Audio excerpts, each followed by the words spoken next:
Good morning બાળકો.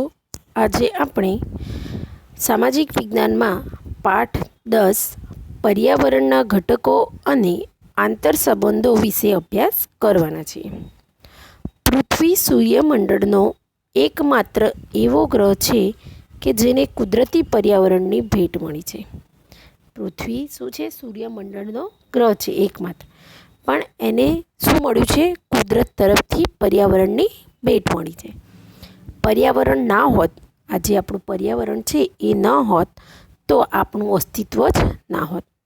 પર્યાવરણના કારણે માનવ જીવન ધબકતું રહે છે. આપણું આ પર્યાવરણ છે તેના કારણે આ માનવ જીવન શું રહે છે? ધબકતું રહે છે. પર્યાવરણ અસ્તિત્વ, વિકાસ તેમજ પ્રગતિનું પ્રેરક બળ છે. આ પર્યાવરણ છે તે અસ્તિત્વ અને વિકાસનું એક પ્રેરક બળ છે, એટલે આપણને પ્રેરણા પૂરી પાડે છે. પર્યાવરણ, હવે આપણને એમ થાય કે આ પર્યાવરણ વારંવાર શબ્દ આવે છે, તો પર્યાવરણ એટલે શું? તો પર્યાવરણ શબ્દ બે શબ્દોનો બનેલો છે. એક તો પરી અને બીજું આવરણ. પરી એટલે આજુબાજુ કે ચારે બાજુ. પરી એટલે આજુબાજુ કે ચારે બાજુ. અને આવરણ એટલે ઉપર આવેલી વિશિષ્ટ સપાટી કે પડ. એના ઉપર આવેલી વિશિષ્ટ સપાટી કે પડ. પર્યાવરણ એટલે પૃથ્વીની આસપાસ રચાયેલું કુદરતી ઘટકોનું આવરણ. એક તો પર્યાવરણ બે શબ્દોનો બનેલો છે, પરી વત્તા આવરણ. અને પર્યાવરણ એટલે આ પૃથ્વીની આસપાસ રચાયેલું કુદરતી ઘટકોનું આવરણ. હવે પર્યાવરણ ચાર ઘટકોના બનેલું છે. એક તો મૃદાવરણ, જલાવરણ, વાતાવરણ અને જીવાવરણ. હવે પર્યાવરણના ઘટકો. પર્યાવરણ શું છે તે આપણને ખબર પડી ગઈ. હવે પર્યાવરણના મુખ્ય કેટલા ઘટકો? ચાર ઘટકો. આ ચાર ઘટકોમાં મૃદાવરણ, જલાવરણ, વાતાવરણ અને જીવાવરણનો સમાવેશ થાય છે. હવે આ જે ચારે આવરણો છે તેનો તમે ધોરણ 6માં અભ્યાસ કરી ચૂક્યા છો, એટલે આપણે એના વિશે તેમ છતાં પણ ટૂંકમાં માહિતી મેળવી લઈએ. પહેલું ઘટક આપણે જોઈશું મૃદાવરણ. મૃદાવરણ પૃથ્વીના ઉપરના ઘન પોપડાને મૃદાવરણ કહે છે. પૃથ્વીનો આ જે ઉપરનો ઘન પોપડો છે, કાંઠો જે, એને મૃદાવરણ કહે છે. આ પોપડો ખડક, ખનિજો અને માટીથી બનેલો છે.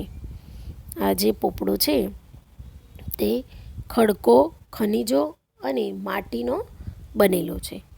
મૃદાવરણની બહુવિધ ઉપયોગિતા એ છે કે તે સજીવ સૃષ્ટિ માટે રહેઠાણ, ખેતી માટે જમીન તથા ઉદ્યોગો માટે કાચો માલ પૂરો પાડે છે. હવે મૃદાવરણની એમ કે બહુ બધી ઉપયોગિતા છે. એક તો સજીવ સૃષ્ટિ માટે રહેઠાણ અને ખેતી માટે જમીન અને તથા ઉદ્યોગો માટે કાચો માલ પૂરો પાડે છે. હવે જલાવરણ. પૃથ્વીનો નીચાણવાળો ભાગ પાણીથી ઘેરાયેલો છે, જે જલાવરણ તરીકે ઓળખાય છે. આ પૃથ્વીની સપાટીનો જે નીચાણવાળો ભાગ છે અને તે ભાગ શેનાથી? પાણીથી ઘેરાયેલો છે, તેને આપણે જલાવરણ તરીકે ઓળખીએ છીએ. પાણીના વિભિન્ન સ્ત્રોત, જેવા કે પાણીના વિવિધ સ્ત્રોતો છે જુદા જુદા. મહાસાગરો, સાગરો, સરોવર, નદીઓ વગેરેથી બનેલ છે. પાણી સજીવ સૃષ્ટિ માટે અનિવાર્ય તેમજ મહાસાગરો પણ સંસાધનોના ભંડાર છે. પાણી પૂરી આખી સજીવ સૃષ્ટિ માટે કેવું છે? અનિવાર્ય છે. અને તેમજ આપણા જે મહાસાગરો છે તે સંસાધનોના ભંડાર છે. એટલે આ મૃદાવરણ અને જલાવરણ વિશે આપણને સમજ પડી ટૂંકમાં. હવે વાતાવરણ. પૃથ્વીની ચારેય બાજુ વીંટાળાઈને આવેલા હવાના આવરણને વાતાવરણ કહે છે. આ જે પૃથ્વી છે તેની ચારે બાજુ વીંટાળાયેલા આ હવાનું જે આવરણ છે તેને આપણે વાતાવરણ કહીએ છીએ. વાતાવરણના વિવિધ વાયુઓ પાણીની વરાળ, ધૂળના રજકણો, ક્ષારકણો વગેરેનું બનેલું છે. હવે વાતાવરણમાં કઈ કઈ વસ્તુનો સમાવેશ થાય છે? એક તો જુદા જુદા વાયુ, પાણીની વરાળ અને ધૂળના રજકણો, ક્ષારકણો વગેરે. વાતાવરણ સૂર્યના પારજાંબલી કિરણોનું શોષણ કરી સજીવ સૃષ્ટિનું રક્ષણ કરે છે. આ વાતાવરણ સૂર્યમાંથી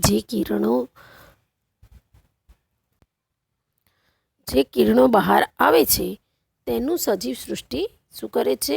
રક્ષણ કરે છે. વાતાવરણના માધ્યમથી આપણે અવાજ સાંભળી શકીએ છીએ. આ વાતાવરણ છે તેના માધ્યમના કારણે આપણે અવાજ સાંભળી શકીએ છીએ. રેડિયો, ટેલિવિઝન અને મોબાઈલ ફોનના સંદેશાવ્યવહાર પ્રસારણ વાતાવરણને આભારી છે. હવે આપણે સંદેશાવ્યવહાર પ્રસારણ જે બધું થાય છે, જેમ કે રેડિયો, ટેલિવિઝન, મોબાઈલ વગેરેના દ્વારે આ જે પ્રસારણ થાય છે તે વાતાવરણને આભારી છે. હવે જીવાવરણ. પૃથ્વી પરના મૃદાવરણ, જલાવરણ અને વાતાવરણના જે ભાગમાં જીવસૃષ્ટિ વ્યાપી છે તેને જીવાવરણ કહે છે. હવે પૃથ્વીના આ ત્રણ જે આવરણો છે તેના પર જીવસૃષ્ટિ વ્યાપી છે અને તેને આપણે જીવાવરણ કહે છે. હવે આમાં શેનો સમાવેશ થશે જોઈએ? વનસ્પતિ, પ્રાણીઓ, જીવજંતુઓ અને માનવો બધાનો સમાવેશ આમાં થાય છે. સજીવ સૃષ્ટિ ખોરાક અને બીજી જરૂરિયાત જીવાવરણમાંથી પ્રાપ્ત કરે છે. આ ચારે ચાર વનસ્પતિ, પ્રાણીઓ, જીવજંતુ, માનવ બધાનો. તો આ જે સજીવ સૃષ્ટિ છે તેને ખોરાક અને બીજી જે જરૂરિયાતો છે તે જીવાવરણમાંથી પ્રાપ્ત કરે છે. હવે પર્યાવરણના ચારે ચાર ઘટકો વિશે આપણે ટૂંકમાં માહિતી મેળવી, કારણ કે વિસ્તૃત માહિતી આપણે ધોરણ 6માં અભ્યાસ કરેલ છે. હવે પર્યાવરણ મુખ્ય બે પ્રકારના છે. કેટલા? પર્યાવરણના મુખ્ય બે પ્રકાર કયા કયા? કુદરતી પર્યાવરણ અને માનવ સર્જિત પર્યાવરણ. કુદરતી પર્યાવરણમાં જૈવિક ઘટકો જેવા કે વનસ્પતિ સૃષ્ટિ, પ્રાણી સૃષ્ટિ અને માનવનો સમાવેશ થાય છે. કુદરતી પર્યાવરણમાં જૈવિક ઘટકો વનસ્પતિ, પ્રાણી સૃષ્ટિ અને માનવનો. અને અજૈવિક ઘટકોમાં ભૂમિ, જળ, ભૂમિ એટલે જમીન, જળ, હવા વગેરેનો સમાવેશ થાય છે. આ બધા કયા? કુદરતી પર્યાવરણમાં આવે. હવે માનવ સર્જિત પર્યાવરણ જોઈએ તો માનવ સર્જિત પર્યાવરણમાં માનવના બુદ્ધિ કૌશલ્યથી જૈવિક અને અજૈવિક ઘટકો સાથેની આંતરક્રિયાથી માનવ નિર્મિત પર્યાવરણ નિર્માણ થાય છે. હવે માનવ સર્જિત પર્યાવરણ આપણે કોને કહીશું? કે માનવની જે બુદ્ધિ કૌશલ્ય છે અને તેનાથી જૈવિક અને અજૈવિક ઘટકો સાથેની આંતરક્રિયા થવાથી આ માનવ નિર્મિત પર્યાવરણનું નિર્માણ થાય છે. એટલે માનવ નિર્મિત પર્યાવરણ રચાય છે. હવે જોઈએ માનવ નિર્મિત પર્યાવરણ. માનવ આસપાસના પર્યાવરણ સાથે આંતરક્રિયા કરે છે, પોતાની જરૂરિયાત મુજબ તેમાં પરિવર્તન કરે છે. હવે માનવની આસપાસ પર્યાવરણ તો છે જ અને તેના સાથે માનવ આંતરક્રિયા પણ કરે છે. તો પોતાની જરૂરિયાત મુજબ તેમાં પરિવર્તન બી કરતો રહે છે. આદિકાળમાં મનુષ્ય ભટકતું જીવન જીવતો હતો. આદિકાળ એટલે આદિમાનવો વખતનું જે જીવન હતું તે. ત્યારે મનુષ્ય ભટકતું જીવન જીવતો અને પોતાની જરૂરિયાત માટે પર્યાવરણને અનુકૂળ બનતો. પોતાની જરૂરિયાત સંતોષવા માટે પર્યાવરણ પ્રમાણે અનુકૂળ બનતો. તેનું જીવન સરળ અને જરૂરિયાતો મર્યાદિત હતી. આદિમાનવોનું આદિકાળનું જે જીવન હતું તે કેવું હતું? સરળ હતું. અને એવા વ્યક્તિઓની મર્યાદા પણ કેવી હતી? જરૂરિયાતો પણ મર્યાદિત હતી. તેથી આસપાસના પર્યાવરણમાંથી તમામ જરૂરિયાત પૂરી થઈ જતી હતી. એટલે આમાં શું થતું કે આસપાસના પર્યાવરણમાંથી તમામ જરૂરિયાતો પૂરી થઈ જતી. સમય સાથે પરિવર્તન થયું અને જરૂરિયાતમાં પણ વધારો થયો. જેમ જેમ સમય આગળ વધતો ગયો તેમ તેમ સમય સાથે પરિવર્તન આવ્યું અને જેમ જેમ પરિવર્તન વધતું જાય તેમ તેમ આપણી જરૂરિયાતો પણ વધારો થતો જાય છે. મનુષ્યએ પર્યાવરણનો ઉપયોગ અને તેમાં પરિવર્તન કરવાની રીતો શીખી લીધી. હવે મનુષ્ય જેમ જેમ જરૂરિયાતો વધી તેમ પર્યાવરણનો ઉપયોગ કરતા થયા અને તેમાં પરિવર્તન કરવાની જે વિવિધ રીતો છે તે પણ તેમને શીખી લીધી. પરિણામે ખેતી, પશુપાલન, ચક્રની શોધ, ઔદ્યોગિક ક્રાંતિના કારણે ઉત્પાદનમાં વધારો થયો. હવે તેને આ બધી રીતો શીખી લીધી એટલે પરિણામે શું? ખેતી, પશુપાલન, પછી ચક્રની શોધ કરી, ઔદ્યોગિક ક્રાંતિના કારણે જે ઉત્પાદન કરતો હતો તેમાં પણ વધારો થયો. આ માનવ નિર્મિત પર્યાવરણને સાંસ્કૃતિક પર્યાવરણ તરીકે પણ ઓળખવામાં આવે છે.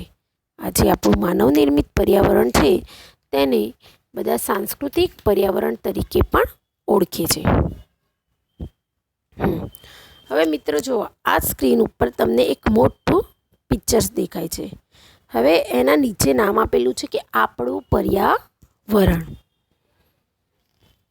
અહીંયા જુઓ તમે, આપણે જે 4 ઘટકો ભણ્યા પર્યાવરણના તે 4 ઘટકો આપેલા છે: મૃદાવરણ, જલાવરણ, વાતાવરણ અને જીવાવરણ. જો આ મૃદાવરણ જે દેખાય છે તમને એ શું દેખાય છે? ત્યાં ખેતી કરતા લોકો ખેતી કરે છે તે દેખાય. પછી જલાવરણ ઉપર આજે એની જલાવરણ સરોવરો દેખાય, જીવસૃષ્ટિ દેખાય છે તે એની જીવસૃષ્ટિ.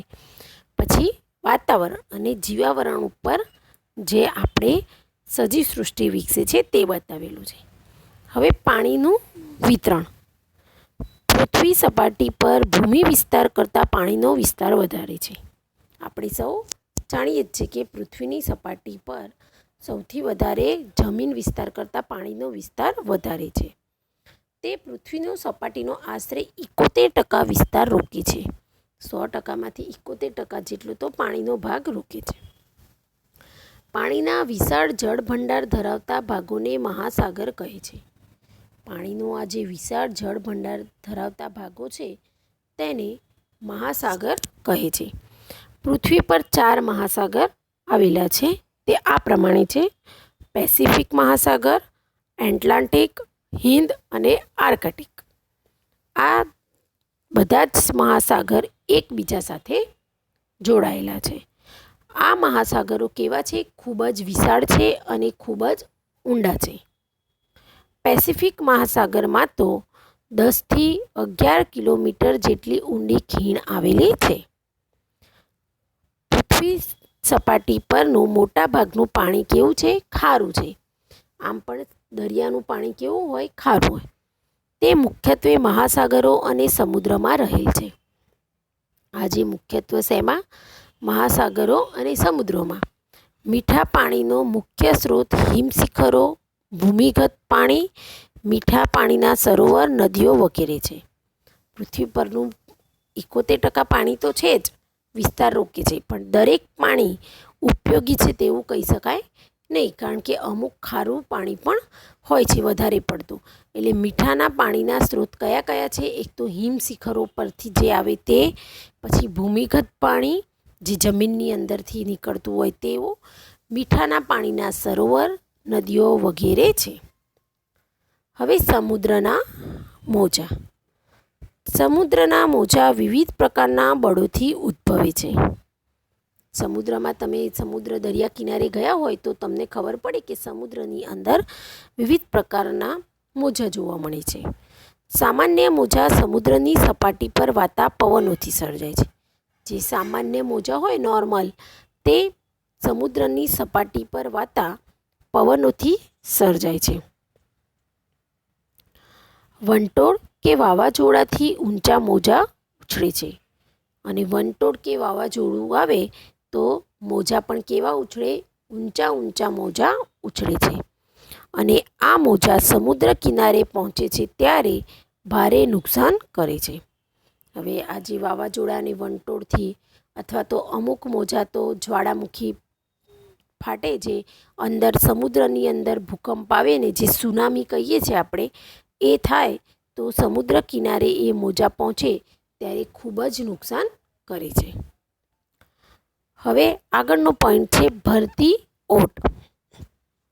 દિવસમાં 2 વાર સમુદ્રની સપાટી સમયાંતરે ઊંચી ચઢે અને નીચે ઉતરે છે. ભરતી ઓટ. ભરતી ઓટ તો બધાએ સાંભળેલું હશે.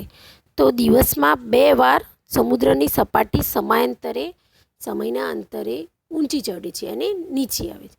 સમુદ્રની આ ચડતી ઉતરની ઘટનાને ભરતી ઓટ કહે છે. હા, જે સમુદ્રની આ જે ચડ ઉતરની ઘટના છે તેને ભરતી ઓટ કહે છે. ભરતીના સમયે સમુદ્રનું પાણી મોજા રૂપે કિનારા તરફ ખસી આવે છે. હવે આ ભરતીના સમયે આપણું જે સમુદ્રનું પાણી છે તે મોજા રૂપે કિનારા તરફ ધસી આવે. જ્યારે ઓટ સમયે સમુદ્રનું પાણી કિનારાથી સમુદ્ર તરફ પાછું જાય છે. 2 ભરતી કે ઓટ વચ્ચેનો સમયગાળો આશરે 12.25 કલાક જેટલો છે. આ 2 ભરતી અને ઓટ વચ્ચેનો જે સમયગાળો હોય છે તે આશરે 12.25 કલાક જેટલો હોય છે. સૂર્ય અને ચંદ્રના ગુરુત્વાકર્ષણ બળના કારણે પૃથ્વી પર ભરતી અને ઓટ આવે છે. જો અહીંયા તમને સ્ક્રીન ઉપર એક આકૃતિ દેખાય છે. ઉપરની આકૃતિ જોજો. પૃથ્વી, સૂર્ય અને ચંદ્ર. હા, તો આવી રીતે કિનારાથી સૂર્ય અને ચંદ્રનું જે ગુરુત્વાકર્ષણ બળના કારણે પૃથ્વી પર ભરતી અને ઓટ આવે. સૂર્ય ચંદ્ર કરતાં દ્રવ્યમાન ઘણો હોય છે, ઘણો મોટો છે. સૂર્ય ચંદ્ર કરતાં મોટો છે, પરંતુ ચંદ્રની સરખામણીમાં પૃથ્વીથી દૂર આવેલ છે. પણ તે કેવી રીતે પૃથ્વીથી દૂર આવેલ છે? તેથી પૃથ્વી પરનું ચંદ્રનું ગુરુત્વાકર્ષણ બળ વધુ હોય છે અને પૃથ્વીના જુદા જુદા ભાગ સૂર્ય અને ચંદ્ર સામે આવે છે. પૃથ્વીના જુદા જુદા ભાગ સ્વરૂપે માટે અલગ અલગ સમયે ભરતી અને ઓટ આવે છે. એટલે આ બંને જુદા જુદા સમયે સામે આવે છે, એટલે ભરતી અને ઓટ આવવાનો સમય પણ જુદા જુદા સમય હોય છે. અમાસ અને પૂનમ આપણે સાંભળીએ છીએ કે ભાઈ અમાસ શેમાં આવે? અંધારિયામાં. અને પૂનમ અજવાળિયું કહેવાય. તો આ અમાસ અને પૂનમના દિવસે સૂર્ય અને પૃથ્વી ચંદ્ર લગભગ એક સીધી રેખામાં આવે છે. જ્યારે પણ અમાસ હોય કે પૂનમ હોય ત્યારે આ સૂર્ય, પૃથ્વી અને ચંદ્ર બધા એક જ સપાટી પર આવે છે એક સમય માટે અલગ રેખામાં છે. તે સ્થિતિના પ્રભાવથી મોટી ભરતી આવે છે. અને જ્યારે સુદ અને વદની મધ્યના દિવસોએ ગુરુત્વાકર્ષણ ઘટતા ભરતી નીચે આવે છે. તો આમ સૂર્ય અને ચંદ્રના કારણે દરિયામાં ભરતી અને ઓટ આવે છે. આગળનો મુદ્દો આપણો મહાસાગરીય પ્રવાહો. ધરતી પરની નદીઓની જેમ મહાસાગરોમાં પણ વિશાળ પાણીનો જથ્થો હજારો વર્ષથી નિશ્ચિત દિશામાં વહે છે. ધરતી પરની જે નદીઓની જેમ મહાસાગરોમાં પણ શું છે? વિશાળ પાણીનો જથ્થો હજારોએ વર્ષથી એક જ નિશ્ચિત દિશામાં વહે છે. આ પ્રવાહોને મહાસાગરીય પ્રવાહ કહે છે. અને આ નિશ્ચિત દિશામાં વહે તેવા પ્રવાહોને મહાસાગરીય પ્રવાહ કહે છે. આ પ્રવાહો ગરમ અથવા ઠંડા હોય છે. પ્રવાહોના ઉદ્ભવના કારણો સૂર્યશક્તિ, પવનો, સમુદ્ર જળની ક્ષારતા અને પૃથ્વીનું પરિભ્રમણ મુખ્ય છે. હવે પ્રવાહોના ઉદ્ભવના કારણો કયા છે? એક તો સૂર્યની શક્તિ, પછી આ પવનો, સમુદ્ર જળની જે ક્ષાર રહેલો હોય ને તે, અને પૃથ્વીનું પરિભ્રમણ મુખ્ય છે.